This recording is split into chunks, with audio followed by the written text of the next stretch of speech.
Hello everyone, this is just a channel about games, and today we will tell you about the news regarding the release of Cyberpunk 2077 Phantom Liberty.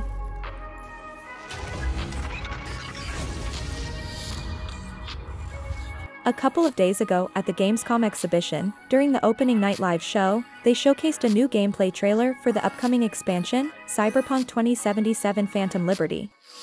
It could even be said that the trailer was more focused on the changes that will primarily affect the entire Cyberpunk 2077 game, rather than just what Phantom Liberty will add specifically. The trailer turned out to be visually stunning, dynamic, and spectacular. But the most important thing is that by watching it, it's evident how much the game has changed. The adjustments and additions have touched almost every aspect of the game, from implant upgrades to battles and chases. However, let's take a closer look at the trailer because it finally showed us what we had only heard about or imagined before. It's somewhat sad that the release of the update is still a little over a month away, and personally experiencing the Phantom Liberty is not possible yet. The atmosphere, the innovations, the bombastic music, that's exactly what I was expecting from Cyberpunk 2077. While some of this could have been present at the initial release, the developers kept their promise and truly spent all these years refining the game, making an already good project a true legend. I hope, of course, that it's best to play it before making such bold statements, but there are certain expectations. I also want to spend another moment of your time to mention that this is a quick preliminary overview of the innovations shown in the trailer, because on August 24th, CD Projekt Red will host their own presentation of the Cyberpunk 2077 Phantom Liberty update as part of Red Streams. They will share much more details on both the DLC and the free 2.0 patch. The presentation will feature the head of development, Amand Angela, artists, designers, and other developers directly involved with Phantom Liberty. So, we will definitely see more gameplay and hear more accurate information about the changes. Therefore, after the Red Streams event, I will update this video with new details. Now, on to the most important part, the trailer breakdown.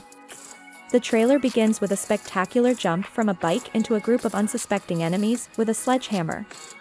And yes, this is a completely gameplay moment that you will be able to replicate in the game. You can pull off such moves thanks to the new perks and ultimates system. A bit further in the trailer, they will show us this moment in more detail, but for now, welcome the new ways to play. First of all, they show us the city and the familiar fixer, Pacifica, under the slightly strange name, Mr. Handles. And Mr. Hanks is glad to see us, immediately throwing us a new job. I honestly don't remember Hanks from the original game, but it seems he wasn't well developed at all. So, I'll be happy to work with him again. In the background, we see locations of the Dog City, partially unfinished and partially destroyed, an unknown robot to me, and soldiers of Hansen, distinguishable by their yellow coloring. By the way, these soldiers guard dropped loot, one of the new gameplay activities. Next, we see the familiar black market, its vendors, and confirmation that here, in the Dog City where there are no corporations or government, the choices are much more interesting. Along the way, they demonstrate a new arsenal of various weapons, rifles, pistols, machine guns, thermal katanas, sniper rifles, automatic rifles, shotguns, and more. There will be over 100 new equipment items in the game, not just weapons, but also implants and clothing. We've got ourselves a new weapon, it's the perfect time to visit the Ripper Dock, get a couple of new implants, and check out the new Cyberware installation menu. On the left is the humanity scale, the same one that was mentioned before. Currently, our humanity level is at 166 points, and we're feeling good. The maximum is 237, but when we enter the red zone, it seems that certain debuffs and limitations will start to apply due to too low humanity levels. A regular person in our position would eventually experience problems with cyberpsychosis because of this, but V, according to the story, has only been alive for 2 weeks, so we will only have a couple of negative effects and symptoms. Moreover, the scale isn't at its maximum, so it's likely that there will be skills in the progression that increase humanity level, or they might add drugs that temporarily decrease cyberware load. On the right in the new menu, they show us the armor scale. This is also a new indicator, as previously, clothing determined the armor rating. Now, clothing will only change the character's appearance, and as those who have already played mention, in some cases, clothing will provide certain status effects, but not armor specifically. Armor is now entirely dependent on implants. The more implants and the better they are, the higher the armor rating. Therefore, when activating new implants in the trailer, the armor increases, but along with it, the humanity meter also goes up. Care should be taken in this regard. It's time to put our upgrades to the test. We return to the same moment from the beginning that not only demonstrates new animations as such, but a whole new ability system. Skills are now presented in the form of skill trees, where you have to progress from the roots to the top. The main trunk contains important skills that affect gameplay, and from them, enhancement branches extend. At the very top, ultimate abilities are displayed, granting incredible power or removing certain restrictions. These skills will include new strikes and finishers, aerial dashes, the ability to deflect bullets with a katana, removing memory constraints from net runners, and even throwing corpses at enemies. The developers have long promised that new abilities will directly impact gameplay like a whirlwind or a rupture from The Witcher 3. As we can see from the trailer, it's true.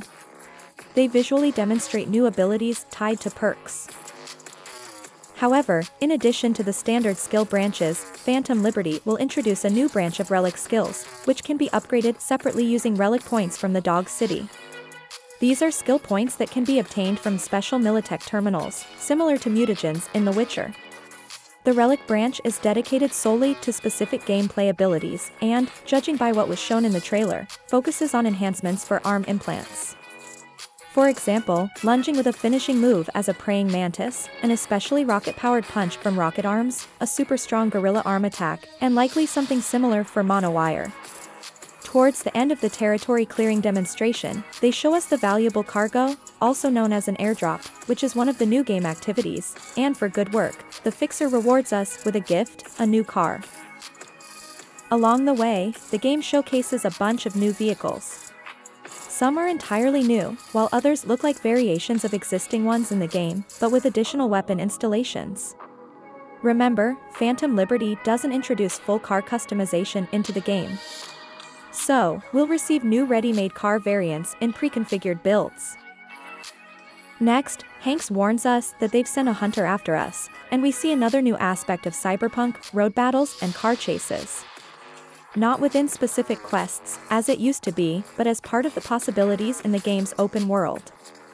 We're being pursued and shot at, and we need to deal with it. Netrunners can now hack enemy cars and disable them or even cause them to explode. I learned about this feature for the first time while watching this trailer. You can also simply lean out of the car and shoot from a pistol, while apparently continuing to steer the car with the other hand. They also show us that you can shoot tires and explode vehicles by targeting their vulnerable spots. It looks very impressive. However, such chases don't go unnoticed by the police, and we witness another innovation in the form of reworked police behavior.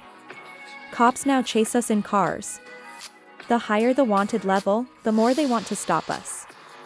They shoot, call for backup, set up roadblocks, and if things get really bad, they call in max tac squads. To escape from these guys, shooting from a pistol will not be enough. You'll need to unleash the weaponry on your car, machine guns, cannons, rockets, everything you've got. Stir up the chaos, and when the enemy is a bit distracted, run away as far as you can.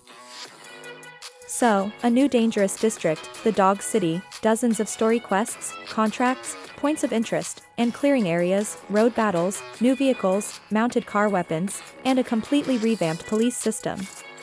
Enemies have become more active, intelligent, and use more abilities. Additionally, a number of random endless activities have been introduced: car thefts, airdrops, encounters with active NPCs. They've also reworked the skill tree, changed the implant system, introduced a new branch of relic abilities for the biochip, increased the maximum level to 70 with the ability to respec attributes, and added over 100 new items, weapons, implants, and clothing. It all sounds pretty cool. But the coolest thing is that a significant portion of these innovations applies not only to the new city territory and the Phantom Liberty expansion, but to all of Night City. In other words, the entire game, at least in many of its moments, will feel completely different, and everyone who is currently playing Cyberpunk, whether they plan to buy the DLC or not, as well as those who cannot access it on the old console generation, will still be able to enjoy part of these global changes. The developers have referred to this as Update 2.0, and it's not yet clear whether it will be released on the same day as Phantom Liberty or a bit earlier so that we can test it and the developers can release a couple of patches. I think we'll find out the answer to this question during the Red Streams event, along with details about the expansion. It's worth noting that the expansion looks very promising. It gives the impression that we will finally see Cyberpunk as the developers envisioned it at launch. However, it's important not to ignore the potential downsides of the new update's release. Such substantial changes could potentially bring about a new wave of bugs. Not all aspects of the game have been altered, shooting mechanics and vehicle physics have undergone no major changes. Not all desires or expectations will be fulfilled, there's still no subway, third-person view, or car customization. Nevertheless, even considering all the possible drawbacks, I'm still very excited for this update and can't wait to play it. Feel free to share your opinions about the trailer and the update in the comments. Subscribe to the channel and hit the notification bell so you don't miss upcoming videos. Leave a like and write a comment to help promote the video. Thank you all so much for this, and that's all for now. See you in the next video, and Bye! for now.